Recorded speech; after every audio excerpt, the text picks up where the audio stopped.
ಆತ್ಮದರ್ಶನ ಕಾರ್ಯಕ್ರಮಗಳನ್ನು ವೀಕ್ಷಿಸುತ್ತಿರುವಂತಹ ಪ್ರಿಯ ಸಹೋದರ ಸಹೋದರಿಯರೇ,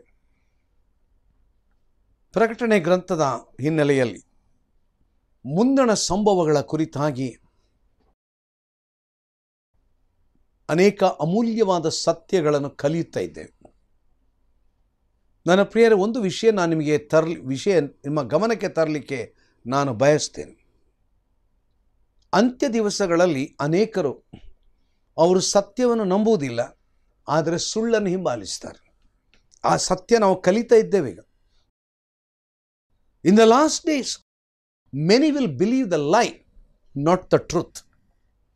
ನನ್ನ ಪ್ರಿಯ ಸಹೋದರ ಸಹೋದರಿ, this is my Ernst prayer as you watch this program, may the Spirit of God enlighten your mind. May the Spirit of God enlighten your heart. ದೇವರು ನಿನ್ನ ಹೃದಯಗಳನ್ನು, ನಿನ್ನ ಮನಸ್ಸುಗಳನ್ನು, ನಿನ್ನ ಆತ್ಮಿಕವಾದ ಕಣ್ಣುಗಳನ್ನು ತೆರೆಯುವಂತೆ ಮಾಡಲಿ ಎಂಬುವಂಥದ್ದು ನನ್ನ ಪ್ರಾರ್ಥನೆಯಾಗಿದೆ. My dear brother, my dear sister, ಒಂದು ವೇಳೆ ಈ ಸತ್ಯಗಳನ್ನು ಸ್ವೀಕಾರ ಮಾಡಲಿಕ್ಕೆ ಸ್ವಲ್ಪ ಕಹಿ ಅಂತ ಅನಿಸ್ಬೋದಲ್ಲ. ಈ ಸತ್ಯಗಳನ್ನು ವಾಕ್ಯದ ಮೂಲಕ ಕೇಳುವಾಗ ಏನ್ರಿ ಇವರೆಲ್ಲ ಹೇಳೋದೆಲ್ಲ ಸತ್ಯವ, ಇದು ಇವರು ಹೇಳುವಂಥದ್ದೆಲ್ಲ ಆಗ್ತದಾ ಎಂಬುದಾಗಿ ನಿಮ್ಗೆ ಅನ್ನಿಸ್ಬೋದು. ಪರವಾಗಿಲ್ಲ. But may I tell you as a servant of the living God, what the Bible says will be performed. ಬೈಬಲಲ್ಲಿ ಬರೆದಂಥದ್ದು ನೆರವೇರುವಂಥ ದಿನಗಳಲ್ಲಿ ನಾವಿದ್ದೇವೆ. ನಮ್ಮ ತಲೆಗಳನ್ನು ಬಾಗಿಸಿ ಪ್ರಾರ್ಥಿಸೋಣ. ಪ್ರೀತಿಯುಳ್ಳ ಸ್ವಾಮಿ, ನೀನು ನಮಗೆ ಕೊಟ್ಟಿರುವಂಥ ವಾಕ್ಯಕ್ಕಾಗಿ ಸ್ತೋತ್ರ. ನಿನ್ನ ವಾಕ್ಯ ಸತ್ಯವಾದ ವಾಕ್ಯ. ಮುಂದಿನ ದಿನಗಳಲ್ಲಿ ನಡೆಯುವಂಥ ಸಂಭವಗಳ ಕುರಿತು ನಿನ್ನ ವಾಕ್ಯ ನಮಗೆ ವಿವರಣೆ ಮಾಡುತ್ತಾ ಇರುವಾಗ ನಾವು ಅದನ್ನು ತಿರಸ್ಕಾರ ಮಾಡದಂತೆ ಕೃಪೆ ಮಾಡು. ನಿನ್ನ ವಾಕ್ಯವನ್ನು ಕೇಳುವವರು, ನಂಬುವವರು, ಹಿಂಬಾಲಿಸುವವರು, ಅದರಿಂದ ಆಶೀರ್ವದಿಸಲ್ಪಟ್ಟವರು ಆಗಿ ನಾವು ಜೀವಿಸುವಂತೆ ಕೃಪೆ ಮಾಡು.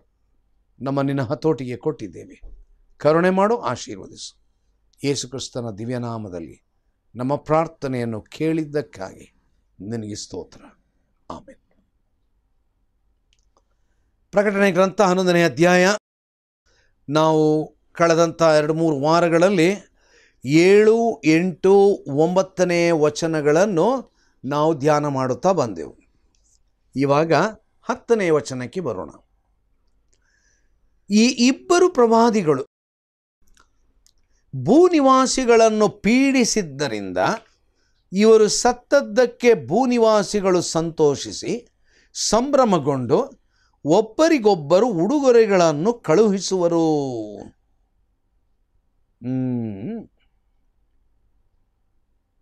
ಈ ಇಬ್ಬರು ಪ್ರವಾದಿಗಳು ಭೂನಿವಾಸಿಗಳನ್ನು ಪೀಡಿಸಿದ್ದರಿಂದ, ನೋಡ್ರಿ, ಅನೇಕರಿಗೆ ದೇವರ ವಾಕ್ಯದ ಸತ್ಯ ಬೋಧಿಸಲ್ಪಡುವಾಗ ಅನೇಕರು ಹೇಳುವುದನ್ನು ಕೇಳಿ, ಯಾಕ್ರಿ ಇವರಿದೆಲ್ಲ ಈ ಬೈಬಲ್ ಸತ್ಯ ಎಲ್ಲ ಹಿಡ್ಕೊಂಡು ನಮಗೆ ಪೀಡೆ ಕೊಡ್ತಾ ಇದ್ದಾರೆ, ಯಾಕಿದನ್ನೆಲ್ಲ ಪ್ರಚಾರ ಮಾಡ್ತಾ ಇದ್ದಾರೆ? ಒಂದು ವಿಷಯ ಹೇಳಲಿಯಾ? ಒಂದು ದಿನ ಬರ್ತದೆ, ಯಾಕ್ರಿ ಇದೆಲ್ಲ ಪ್ರಚಾರ ಮಾಡ್ತೀರಂತ ಹೇಳುವವರು ಸುಳ್ಳನ್ನು ಬಹಳವಾಗಿ ಪ್ರಚಾರ ಮಾಡುವಂಥ ದಿನಗಳು ಹತ್ತಿರದಲ್ಲೇ ಉಂಟು.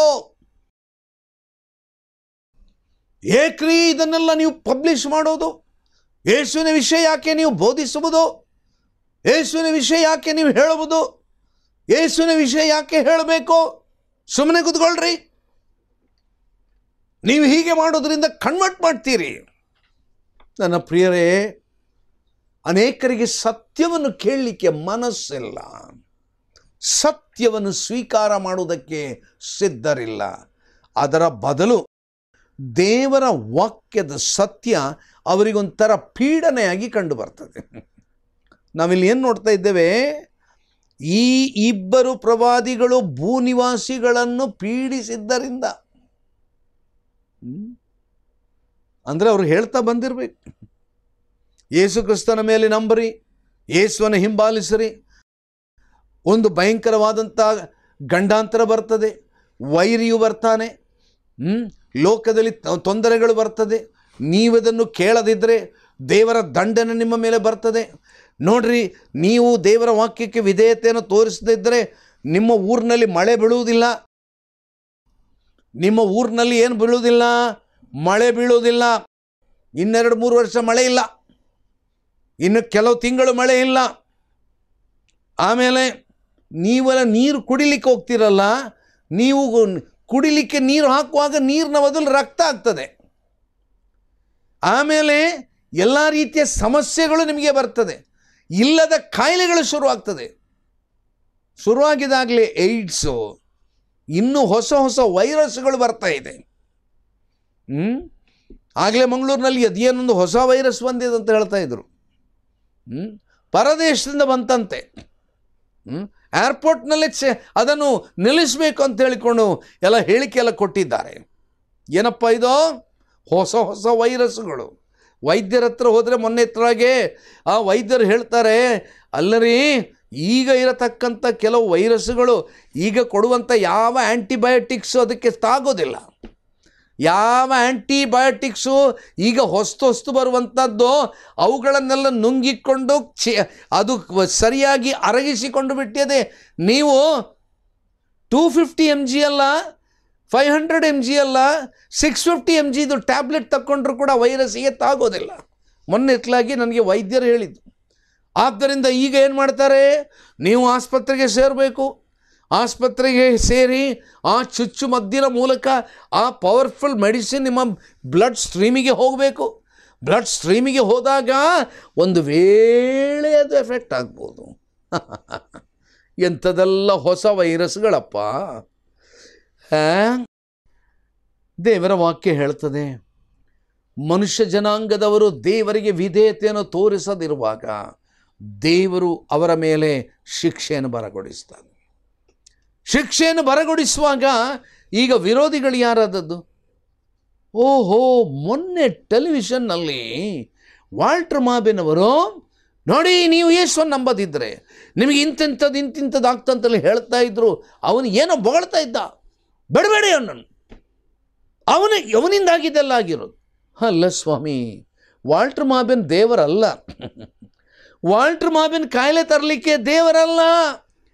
ವಾಲ್ಟರ್ ಮಾಬೆನ್ ಶಾಪ ಹಾಕಲಿಕ್ಕೆ ಅವನು ದೇವರಲ್ಲ. ವಾಲ್ಟರ್ ಮಾಬೆನ್ ನಿಮ್ಮ ನೀರು ರಕ್ತ ಮಾಡಲಿಕ್ಕೆ ಅವನೇನು ದೇವರಲ್ಲ. ವಾಲ್ಟರ್ ಮಾಬೆನ್ ಪರಲೋಕದಿಂದ ಮಳೆ ಬಾರದ ಹಾಗೆ ಮಾಡಲಿಕ್ಕೆ ಅವನು ದೇವರಲ್ಲ. ಆದರೆ ಒಂದು ಮಹಾ ಕಟುವಾದಂಥ ಸತ್ಯ ಏನೆಂದರೆ, ನಾವು ದೇವರಿಗೆ ವಿಧೇಯತೆಯನ್ನು ತೋರಿಸದಿರುವಾಗ ದೇವರ ಶಾಪಕ್ಕೆ, ದೇವರ ಕೋಪಕ್ಕೆ ನಾವು ಗುರಿಯಾಗುವೆವು. ನನ್ನ ಪ್ರಿಯ ಸಹೋದರ, ಪ್ರಿಯ ಸಹೋದರಿ, ನಮ್ಮ ಜೀವನದಲ್ಲಿ, ನಮ್ಮ ಬಾಳ್ವೆಯಲ್ಲಿ ನಾವು ಯಾವಾಗ ದೇವರ ವಾಕ್ಯಕ್ಕೆ ವಿಧೇಯತೆಯನ್ನು ತೋರಿಸುವುದಿಲ್ಲವ, ಯಾವಾಗ ನಮ್ಮ ಜೀವನದಲ್ಲಿ ದೇವರ ವಾಕ್ಯಕ್ಕೆ ನಾವು ತಲೆಬಾಗುವುದಿಲ್ಲವ, ಆಗ ದೇವರ ಶಾಪಕ್ಕೆ ಒಳಗಾಗ್ತೇವೆ. ದೇವರ ಶಾಪಕ್ಕೆ ಒಳಗಾದಾಗ ನಾವು ನೆನೆಸುವುದೇನು, ಈ ದೇವರ ಸೇವಕರು, ಈ ಪ್ರಸಂಗ ಮಾಡಿದವನು, ಇವನಿಂದಾಗಿ ಇಂಥದ್ದೆಲ್ಲ ತೊಂದರೆ ಆಯಿತು, ಅವನನ್ನು ಬಿಡೋದು ಬೇಡ, ಅವನನ್ನು ಕೊಂದಾಕೋಣ. ಈಗ ನಡೀತಾ ಇರುವಂಥ ಸಂಭವ ಅದೇ. ಈ ಇಬ್ಬರು ಸಾಕ್ಷಿಗಳು ಧೈರ್ಯವಾಗಿ ಅವರು ಸಾಕ್ಷಿ ನುಡಿದರು. ಅದರ ಜೊತೆಯಲ್ಲಿ ನೀವು ದೇವರ ವಾಕ್ಯಕ್ಕೆ ವಿಧೇಯತೆಯನ್ನು ತೋರಿಸದಿದ್ದರೆ ಇಂಥ ಒಂದು ಶಾಪ ಬರ್ತದೆ ಎಂಬುದಾಗಿ ಅವರು ಮುಂತಿಳಿಸಿದರು. ಅವರು ಹೇಳಿದ ಹಾಗೆ ಆಯಿತು. ಈಗ ಇವರಿಗೆ ಸಿಟ್ಟು ಕುದಿಲಿಕ್ಕೆ ಕುದಿತಾ ಉಂಟು. ಏನು ಮಾಡಬೇಕು? ಇವರನ್ನು ಬಿಡಬಾರ್ದು. ಆದರೆ ದೇವರು ನೋಡಿ, ನಾವು ಮೊದಲು ನಾವು ಓದಿದ್ದು, ಇವರು ತಮ್ಮ ಸಾಕ್ಷಿಯನ್ನು ಹೇಳಿ ಮುಗಿಸಿದ ನಂತರ ಇದನ್ನು ಬಿಟ್ಟುಕೊಳ್ಳ್ರಿ. ನನ್ನ ಪ್ರಿಯರೇ, ದೇವರ ಸೇವಕನು ಮಾಡಬೇಕಾದಂಥ ಕೆಲಸವನ್ನು ಮಾಡುವವರೆಗೆ ನನ್ನ ಪ್ರಿಯರೇ, ದೇವರು ಆತನನ್ನು ಕಾಪಾಡುವನು. ದೇವರ ದಾಸನು ದೇವರಿಂದ ಕೊಟ್ಟಂಥ ಅಪ್ಪಣೆಯನ್ನು ನೆರವೇರಿಸುವವರೆಗೆ ದೇವರು ಆತನನ್ನು ಕಾಪಾಡುವನು. ಕೆಲಸ ಆಯಿತು, ಓಕೆ, ನಾವು God will allow even the devil to take over. ಯಾಕೆ ಯೇಸು ಸ್ವಾಮಿ ಒಂದು ಮಾತು ಹೇಳಿದ, ನೀವು ನೋಡಿ ಭಯಪಡಬೇಕು. ಯಾರಿಗೆ ಭಯಪಡಬೇಕು? ಬರೀ ನಿಮ್ಮ ದೇಹವನ್ನು ಕೊಲ್ಲುವವನಿಗಾಗಿ ಭಯಪಡಬೇಡ್ರಿ. ನಿಮ್ಮ ದೇಹವನ್ನು ಆತ್ಮವನ್ನು ಕೊಲ್ಲುವವರಿಗಾಗಿ ನೀವು ಭಯಪಡಬೇಕು. ಒಳ್ಳೆಯದೀಗ ನನ್ನನ್ನು ಕೊಲ್ಲುವುದಕ್ಕೆ ಏನಾದರೂ ಕಷ್ಟ ಉಂಟಾ? ಕಷ್ಟ ಇಲ್ಲ. Is it difficult to murder me? No. ನನಗೇನಾದರೂ Z+, E+, B+, A+ security ಏನಾದರೂ ಉಂಟಾ? ಇಲ್ಲ. But may I tell you one thing, my security is the lord. My security as a servant of God is the Lord God, the Lord Jesus Christ. And I believe that. ನಾನು ನಂಬ್ತೇನೆ, ದೇವರು ಯಾವ ರೀತಿಯಲ್ಲಿಯೂ ಯಾವ ವೈರಿಯೂ ನನ್ನನ್ನು ಮುಟ್ಟದ ಹಾಗೆ, ತನ್ನ ಚಿತ್ತಕ್ಕೆ ವಿರುದ್ಧವಾಗಿ ನನ್ನನ್ನು ಮುಟ್ಟದಂತೆ ದೇವರು ಕಾಪಾಡುವುದಕ್ಕೆ ಆತನು ಶಕ್ತನು. He is my security. My security is not the worldly force. My publicity is not the worldly publicity. My security is in Jesus Christ. ದೇವರ ಮಕ್ಕಳೇ, ದೇವರ ಸೇವಕರೇ, ಎಚ್ಚೆತ್ತುಕೊಳ್ಳ್ರಿ. ದೇವರ ವಾಕ್ಯದ ಸತ್ಯವಾಕ್ಯವನ್ನು ಬೋಧಿಸುವುದರಲ್ಲಿ ಹಿಮ್ಮೆಟ್ಟಿ ನಿಲ್ಲಬೇಡ್ರಿ. ದೇವರ ವಾಕ್ಯವನ್ನು ಬೋಧಿಸುವುದರಲ್ಲಿ ನಾವು ಹಿಂಜರಿಯದಿರೋಣ. ದೇವರ ವಾಕ್ಯದ ಸತ್ಯಕ್ಕಾಗಿ ನಾವು ನಿಲ್ಲೋಣ. ಒಳ್ಳೇದು ನಮ್ಮನ್ನು ಕೊಂದು ಹಾಕ್ಯ, ಒಳ್ಳೇದು ಕೊಲ್ಲಿ. ದೇವರ ಚಿತ್ತಾನುಸಾರ ನಾನು ಕೊಲ್ಲಲ್ಪಡಬೇಕೆಂಬುದಾಗಿ ಇದ್ದರೆ, ನನ್ನ ಪ್ರಿಯರೇ, ಯಾರು ನನ್ನನ್ನು ಬದುಕಿಸಲಿಕ್ಕೆ ಆಗೋದಿಲ್ಲ. ದೇವರ ಚಿತ್ತದ ಪ್ರಕಾರವಾಗಿ ಏನಾದರೂ ನನಗೆ ಹಾನಿ ಆಗಬೇಕೆಂಬುದಾಗಿದ್ದರೆ ಈ ಲೋಕದ ಯಾವ ಮನುಷ್ಯನೂ ತಪ್ಪಿಸಲಿಕ್ಕೆ ಆಗೋದಿಲ್ಲ. What under the will of God should happen, will happen, but I will be not afraid because they can't kill my soul. ನನ್ನ ಆತ್ಮವನ್ನು ಕೊಲ್ಲಿಕ್ಕೆ ಅವರಿಗೆ ಆಗೋದಿಲ್ರಿ. ಈ ಲೋಕದ ಜನರು, ಅತಿರಥ ಮಹಾರಥರು ನನ್ನ ಈ ದೇಹ ಕೊಲ್ಬೋದು, ಈ ದೇಹಕ್ಕೆ ಹಾನಿ ಮಾಡ್ಬೋದು. ನನ್ನ ಆತ್ಮ ಮುಟ್ಲಿಕ್ಕೆ ಅವರಿಗೆ ಹಕ್ಕಿಲ್ಲ. They don't have any authority over my soul. So I need to be afraid of the Lord God, who can put both my body and the soul in eternal fire. ನನ್ನ ದೇಹವನ್ನು ಆತ್ಮವನ್ನು ನಿತ್ಯವಾದ ನರಕದಲ್ಲಿ ಹಾಕುವುದಕ್ಕೆ ಶಕ್ತನಾದಂಥ ದೇವರಿಗೆ ನಾನು ಭಯಪಡುವವನಾಗಬೇಕು. ನನ್ನ ಪ್ರಿಯರ, ಈ ದಿವಸದಲ್ಲಿ ನಾನೊಂದು ಮಾತು ಹೇಳಿ, I am really afraid of that living God. I am really afraid of the living God. I shudder in the presence of God.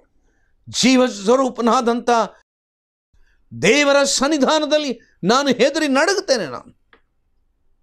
But I need not be afraid of anything else. May I tell you one thing? If you have the real fear of God, you will have no fear of man. ದೇವರ ಭಯ ನಿನ್ನಲ್ಲಿದ್ದರೆ ನೀನು ಯಾವುದರ ವಿಚಾರವಾಗಿ ಭಯ ಪಡಬೇಕಾಗಿಲ್ಲ. ಈಗ ಏನಾಯ್ತು ಇಲ್ಲಿ ನೋಡೋಣ. ಈಗ now the beast, the Satan, appear to be very much triumphant. ಸ್ವಲ್ಪ ಕಾಲಕ್ಕೆ ಸೈತಾನನು ಜಯ ಹೊಂದಿದ ಹಾಗೆ ಕಾಣ್ತಾ ಉಂಟು. The beast's triumph will not only be shown to the world, it will be shared by the world. ಬರೀ ತೋರಿಸುವುದು ಮಾತ್ರ ಅಲ್ಲ, ಇದರ ಸಂತೋಷ ಸಂಭ್ರಮವನ್ನು ಆಚರಿಸ್ತಾರಂತೆ. ಏನು ತಮಾಷೆ ನೋಡಿ. ಯೆರೂಸಲೇಮ್ ಪಟ್ಟಣದಲ್ಲಿ 2 ಡೆಡ್ ಬಾಡಿ ಬಿದ್ದದ್ದನ್ನು ಟೆಲಿವಿಷನ್ನಲ್ಲಿ ನೋಡ್ತೇನೆ ನಾನು. ಆಯಿತು, ನೋಡಿದೆ, ಸುಮ್ಮನೆ ಕೂತ್ಕೊಂಡೆ. ಅಲ್ಲಲ್ಲ, ಕೇವಲ ನೋಡಿದ್ದಲ್ಲಂತೆ. ನೋಡಿ, ಬೈಬಲಲ್ಲಿ ಏನು ಹೇಳ್ತಾ ಉಂಟು? ಭೂನಿವಾಸಿಗಳನ್ನು ಪೀಡಿಸಿದ್ದರಿಂದ ಇವರು ಸತ್ತದ್ದಕ್ಕೆ ಭೂನಿವಾಸಿಗಳು ಸಂತೋಷಿಸಿ ಸಂಭ್ರಮಗೊಂಡು ಒಬ್ಬರಿಗೊಬ್ಬರು ಉಡುಗೊರೆಗಳನ್ನು ಕಳುಹಿಸುವರು. ಆಲೋಚನೆ ಮಾಡ್ರಿ. ಈಗ ನನ್ನ ಮಕ್ಕಳು ಎಲ್ಲೇ ದೂರದಲ್ಲಿ ವಾಸವಾಗಿದ್ದಾರೆ. ನನ್ನ ಫ್ರೆಂಡ್ಸ್ ಯಾವುದೋ ಇನ್ನೊಂದು ನಮ್ಮ ಪಟ್ಟಣದ ಯಾವುದೋ ಮೂಲೆಯಲ್ಲಿ ವಾಸವಾಗಿದ್ದಾರೆ. ಈ ಟೆಲಿವಿಷನ್ನಲ್ಲಿ ನಾನು ನ್ಯೂಸ್ ನೋಡ್ತಿರುವಾಗ ನಾನು ಏನು ಮಾಡ್ತೇನೆ ಗೊತ್ತುಂಟಾ, ನಾನು ಅವರಿಗೊಂದು ಗಿಫ್ಟ್ ಪ್ಯಾಕೆಟ್ ಕಳಿಸಿ ಕೊಡ್ತೇನೆ. ಇವತ್ತಿನ ದಿವಸ ಎಲ್ಲ ಸಾಧ್ಯ ಉಂಟು. ಈ ಕೊರಿಯರ್ನಲ್ಲಿ ನಾವು ಒಬ್ಬರಿಗೆ ಫೋನ್ ಮಾಡಿದರೆ ಸಾಕು, ಇಂತಿಂಥವರಿಗೆ ಇಂಥ ಒಂದು ಗಿಫ್ಟ್ ಪ್ಯಾಕ್ ಮಾಡಿ ಅವರಿಗೆ ಕಳಿಸಿಕೊಡಿ ಅಂತ ಹೇಳಿದರೆ ಏನು ಅರ್ಧ ಗಂಟೆ ಒಳಗೆ ಅವರ ಮನೆಯೊಳಗೆ ಗಿಫ್ಟ್ ಬಂದಿರ್ತದೆ. ಏನು ಮಾಡ್ತಾರೆ ಇವರು, ಟೆಲಿವಿಷನ್ನಲ್ಲಿ ಸುದ್ದಿ ಸಿಕ್ಕಿದ ಕೂಡಲೇ ನನ್ನೊಂದು ಫ್ರೆಂಡ್, ನನಗೊಂದು ಆಪ್ತ ಸ್ನೇಹಿತರಿದ್ದಾರೆ ಅಂತ ಇಟ್ಕೊಳ್ಳೋಣ, ಒಳ್ಳೇದು, ಅವರ ಹೆಸರು Vivek. Vivek is my very good friend. You know what I will do, I will call the advertising company. See please send on my behalf a packet of sweets to mister Vivek. ವಿವೇಕಿಗೆ ನನ್ನ ಹೆಸರಿನಲ್ಲಿ ಒಂದು ದೊಡ್ಡ ಪ್ಯಾಕೆಟ್ ಸ್ವೀಟ್ಸ್ ಕಳಿಸಿ. ಯಾಕೆ? Just now I saw in the television that these 2 fellows died and I saw their dead body. ಚೆನ್ನಾಗಿದೆ ಅಲ್ಲ? ನನಗೂ ಆ ಡೆಡ್ ಬಾಡಿಗೆ ಸಂಬಂಧನೇ ಇಲ್ಲ, ಅಥವಾ ನನಗೆ ವಿರುದ್ಧವಾಗಿ ವೈಯಕ್ತಿಕವಾಗಿ ಆ ಡೆಡ್ ಬಾಡಿ ಅವರು ಏನು ಮಾಡಲಿಲ್ಲ. ಎಲ್ಲಿಯವರೆಗೆ ವಿಚಾರ ಬಂತು ಅಂತ ಹೇಳಿದರೆ ಬೈಬಲ್ ಏನು ಹೇಳ್ತದೆ ಗೊತ್ತಾ? ಇವರು ಸತ್ತದ್ದಕ್ಕೆ ಭೂನಿವಾಸಿಗಳು ಸಂತೋಷಿಸಿ ಸಂಭ್ರಮಗೊಂಡು ಒಬ್ಬರಿಗೊಬ್ಬರು ಉಡುಗೊರೆಗಳನ್ನು ಕಳುಹಿಸಿದರು. ಎಂಥದೆಲ್ಲ ಕೊಟ್ಟರು ಗೊತ್ತಿಲ್ಲಪ್ಪ, ಬರೀ ಸ್ವೀಟ್ ಕೊಟ್ಟಿರಲಿಕ್ಕಿಲ್ಲ, ಉಡುಗೊರೆ ಕೊಟ್ಟರು, ಬಹುಮಾನ ಕೊಟ್ಟರಂತೆ, ಗಿಫ್ಟ್ ಕೊಟ್ಟರಂತೆ. ಅದು ಏನು ಗಿಫ್ಟ್ ಗೊತ್ತಿಲ್ಲ ನನಗೆ, ಬೈಬಲಲ್ಲಿ ಬರ್ದಿಲ್ಲ. ಅದು ಏನು ಕೊಟ್ಟರು, ಅದು ಏನೆಲ್ಲ ಉಡುಗೊರೆ ಕೊಟ್ಟಿರ್ಬೋದು ನನಗೆ ಗೊತ್ತಿಲ್ಲ, ಬೈಬಲಲ್ಲಿ ಬರ್ದಿಲ್ಲ. I can only imagine. But they gave or send gifts. What a celebration. ಈಗ ರಾಜಕಾರಣಿಗಳು ಅವರು ವಿನ್ ಆದ ಕೂಡಲೇ ಅವರ ಆಪ್ತರ ಅವರ ಬಾಯಿಗೆ ತಂದು ಒಂದು ಸಿಹಿ ತಿಂಡಿ ತುಂಬಿಸ್ತಾರೆ. ಟಿ ವಿಯಲ್ಲಿ ನೋಡ್ತೇವಲ್ಲ ನಾವು. ಇಂಥವ್ರಿಗೆ ಇವತ್ತು ಎಲೆಕ್ಷನ್ನಲ್ಲಿ ವಿನ್ ಆದರೂ ಅವರ ಮನೆಯ ಪಕ್ಕದವರೊಂದು ಒಂದು ಸಿಹಿ ತಿಂಡಿ ಅವರದ್ದು ಬಾಯಿಗಿಡುವಂಥ ದೃಶ್ಯ, ಸೆಲೆಬ್ರೇಷನ್. ಆಮೇಲೆ ಗಿಫ್ಟ್ ಕೊಡುವುದು, ಅವರಿಗೆ ಹಾರ ಹಾಕುವುದು, ಆಮೇಲೆ ಅವರಿಗೆ ಬೇಕಾದಂಥ ಏನಾದರೂ ಊಟ ಉಪಚಾರಗಳನ್ನು ಮಾಡುವುದು, ಅವರನ್ನು ಗೌರವಿಸುವುದು, ಅವರನ್ನು ಆನರ್ ಮಾಡುವುದು. ಒಳ್ಳೆಯದು, ಅದು ಜೀವಂತ ಇರುವಾಗ. ಇಲ್ಲಿ ಸತ್ತಿದ್ದಾರೆ ಅವರು. ಸತ್ತ ಹೆಣವನ್ನು ಆನರ್ ಮಾಡೋದಲ್ಲ, ಅವರು ಸತ್ತದ್ದಕ್ಕೆ ಸಂತೋಷ ಮಾಡೋದಂತೆ. ನಾನು ಕೇಳಲಿಲ್ಲ ಎಲ್ಲಿಯೂ ಕೂಡ. ಕೆಲವು ಸಾರಿ ನಮ್ಮ ವೈರಿಗಳು ಸತ್ತರು ಅಂತ ಸುದ್ದಿ ಬಿರ್ತದೆ, ಆದರೆ ಯಾರು ಕೂಡ ಸೆಲೆಬ್ರೇಷನ್ ಮಾಡುವಂಥದ್ದನ್ನು ನಾನು ನೋಡಲಿಲ್ಲ, ಕೇಳಲಿಲ್ಲ. ಒಂದು ವೇಳೆ ನಿಮ್ಮಲ್ಲಿ ಯಾರಾದರೂ ನೋಡಿದ್ದೀರೋ, ಕೇಳಿದ್ದೀರೋ, ಮಾಡಿದ್ದೀರೋ, ನನಗಂತೂ ಗೊತ್ತಿಲ್ಲ. Normally even if our own enemy die, I don't think that we will do all these things. ನಮ್ಮ ವೈರಿಗಳು ಸತ್ತರು ಅಂತ ಗೊತ್ತಾದರೂ ಕೂಡ ಒಂದು ವೇಳೆ ನಾವು ಅದರ ಪರವಾಗಿ ಸಿಹಿ ತಿಂಡಿ ನಾವು ಹಂಚಿದೆವು, ಸಂತೋಷಪಟ್ಟೆವು ಎಂಬುದಾಗಿ ಹೇಳಿದ ಉದಾಹರಣೆಗಳು ಇದೆ ಅಂತಲೇ ಹೇಳಲಿಕ್ಕೆ ನನಗೆ ಕಷ್ಟ ಆಗ್ತದೆ. ಇದ್ದರೂ ಇರ್ಬೋದು, ಬಟ್ ಇಟ್ ಈಸ್ ರೇರ್. ಒಂದು ವೇಳೆ ಅಂಥದ್ದು ಯಾರಾದರೂ ಮಾಡಿದರೂ ಕೂಡ ಅದೊಂದು ವೈಶಿಷ್ಟ್ಯ ಅಂತಲೇ ಹೇಳ್ಬೋದು. ಸಾಮಾನ್ಯ ಯಾರು ಕೂಡ ಮನಸ್ಸು ಬರೋದಿಲ್ಲ ಸತ್ತ ನಂತರ ಹೀಗೆ ಮಾಡಲಿಕ್ಕೆ, ರಿಜಾಯ್ಸ್ ಮಾಡಲಿಕ್ಕೆ. ಎಷ್ಟೋ ಸಾರಿ ನಮ್ಮ ವಿರೋಧಿಗಳು ಅಥವಾ ನಮ್ಮ ವಿರುದ್ಧವಾಗಿ ಕೆಲಸ ಮಾಡಿದವರು ಸತ್ತು ಹೋದ್ರಂತ ಹೇಳ್ಕೊಂಡು ಗೊತ್ತಾಗ್ತದೆ. ಒಳ್ಳೆಯದು, ಒಂದು ವೇಳೆ ನನಗೆ ಮನಸ್ಸಿಲ್ಲಾದರೆ ನಾನು ಅವರು ಫ್ಯೂನ್ರಲಿಗೆ ಹೋಗೋದಿರ್ಬೋದು. ಓಕೆ, ನನಗೆ ಅವರ ಆ ವಿಷಯದಲ್ಲಿ ಸ್ವಲ್ಪ ಒಳಗೆ ಸಂತೋಷ ಆಗ್ಬೋದು. ಒಳ್ಳೆಯದಪ್ಪ ದೇವರೇ, ಇಂಥದ್ದೆಲ್ಲ ತೊಂದರೆ ಮಾಡ್ದ, ಮುಕ್ತಾಯ ಆಯ್ತಪ್ಪ, ಇನ್ನು ಮೇಲೆ ನನಗೆ ಅವನಿಂದ ತೊಂದರೆ ಇಲ್ಲ ಅಂತ ಹೇಳ್ಬೋದು. ಆದರೆ ಸ್ವೀಟ್ ಕೊಡೋದು, ಡಿಸ್ಟ್ರಿಬ್ಯೂಟ್ ಮಾಡೋದು, ಗಿಫ್ಟ್ ಕೊಡುವುದು, ಯಾಕೆ ಗಿಫ್ಟ್ ಇದು ಅಲ್ಲ. ಕೇಳಿದರೆ ಇವತ್ತು ಟಿ ವಿಯಲ್ಲಿ ಅವರು ಸತ್ತ ಅಂತೇಳಿ, ಇಂಥದ್ದು ನಾನು ಕೇಳಲಿಲ್ಲ. But the Bible says that will be the reality. ಏನಂತೆ? ಭೂನಿವಾಸಿಗಳು ಸಂತೋಷಿಸಿ ಸಂಭ್ರಮಗೊಂಡು ಒಬ್ಬರಿಗೊಬ್ಬರು ಉಡುಗೊರೆಗಳನ್ನು ಕಳುಹಿಸುವರು. ನನ್ನ ಪ್ರಿಯ ಸಹೋದರ ಸಹೋದರಿ, what A terrible thing it is. The beast triumph will not only be shown to the world, it will be shared by the world. ಈ ರೀತಿಯಾಗಿ ಆ ದುರಾತ್ಮನ ಆ ಒಂದು ಜಯ, ಟೆಂಪರರಿಯಾಗಿ ಜಯ ಆಯ್ತಲ್ಲ, ಈಗ ಪ್ರವಾದಿಗಳನ್ನು ಕೊಂದನಲ್ಲ, ಈಗ ಆ ಸಂತೋಷವನ್ನು ಅವರು ಲೋಕಕ್ಕೆ ತೋರಿಸುವುದು ಮಾತ್ರ ಅಲ್ಲ, ಈ ಸಂತೋಷ ಅವರು ಶೇರ್ ಮಾಡ್ತಾರಂತೆ.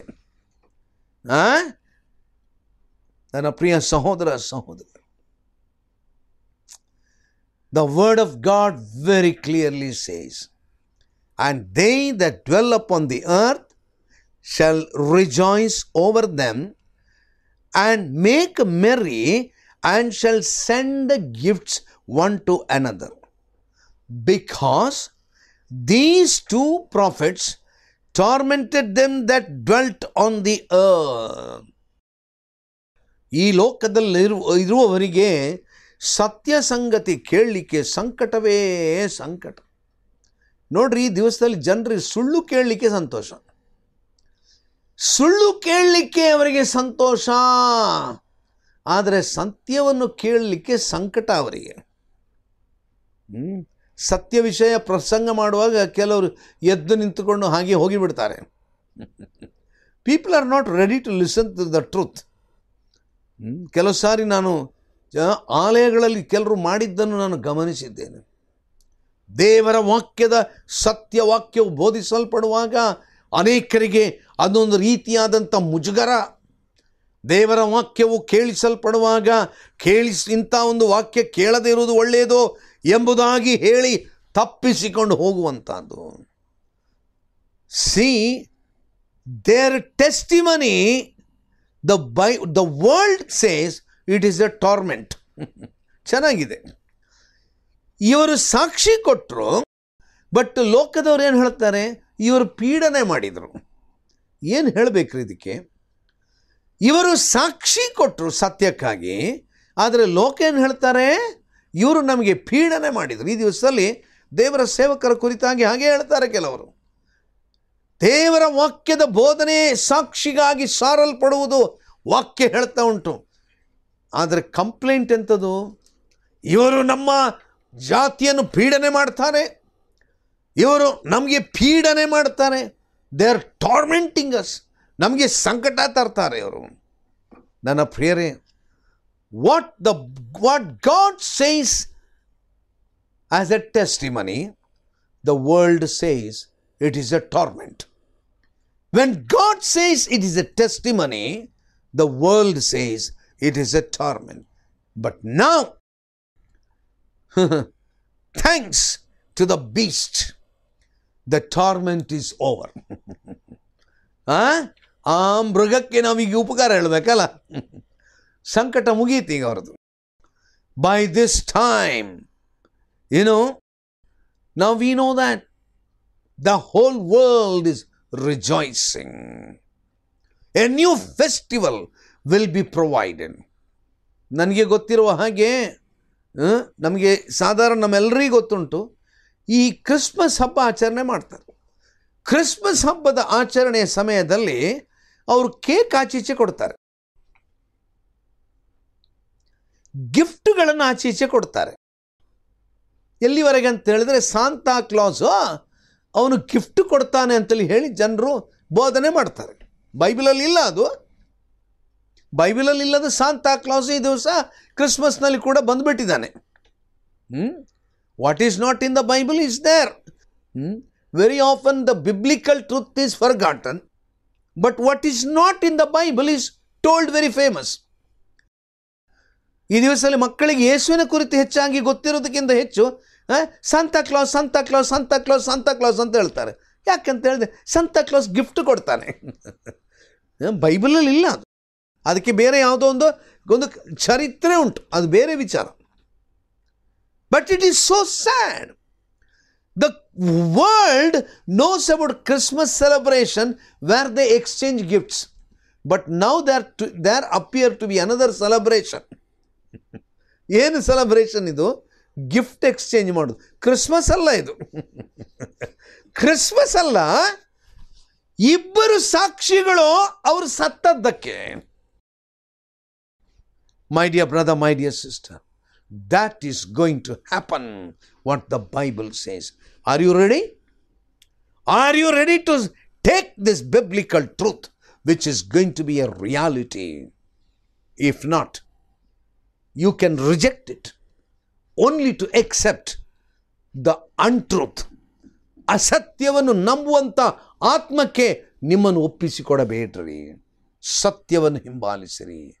May the spirit of the truth dwell in you, guide you and lead you. May the name of Christ be glorified.